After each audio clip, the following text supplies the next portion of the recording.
తులసి చలం. నేను ఇప్పుడు బీరకాయ దోశలు చేస్తున్నాను.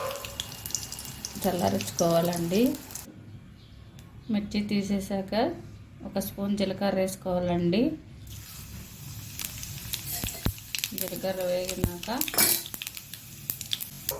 ఈ బీరకాయ ముక్కలన్నీ తీసుకొని ఇలా వేసుకోవాలండి.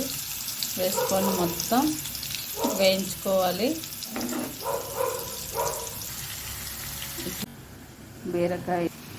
బీరకాయలో ఫ్రై అయిన బీరకాయ మిక్సీలో వేసి రుబ్బుకోవాలి. కొంచెం ఫ్రై అవ్వనివ్వాలి. బీరకాయ ముక్కలు ఫ్రై అవుతున్నాయండి. పచ్చివాసన పోయే వరకు ఫ్రై చేసుకో. ఇప్పుడు ఈ 3 మిక్సీ వేసుకుంటానండి.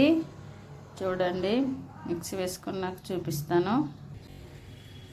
చూడండి, ఇలా మిక్సీలో వేసుకొని కొంచెం వాటర్ వేసుకొని మిక్సీ వేసుకోవాలండి. మెత్తగా పేస్ట్ చేసుకోవాలి.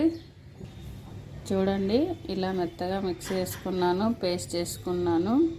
ఇప్పుడు ఒక బౌల్లోకి కప్పు బియ్యం పిండి వేసుకోవాలి.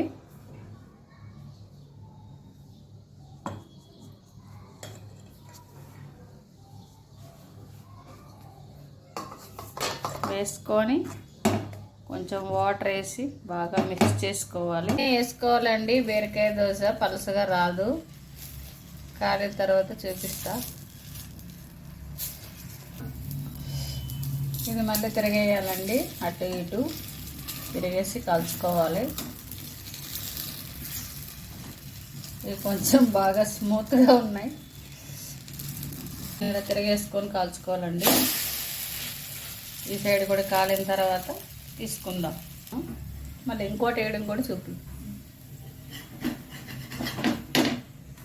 చూడండి ఫ్రెండ్స్, ఇంతే బీరకాయ దోశ. అంతేనండి. ఎలా ఉందో చెప్పండి, షేర్ చేయండి, కామెంట్ చేయండి, సబ్స్క్రైబ్ చేయండి ఫ్రెండ్స్.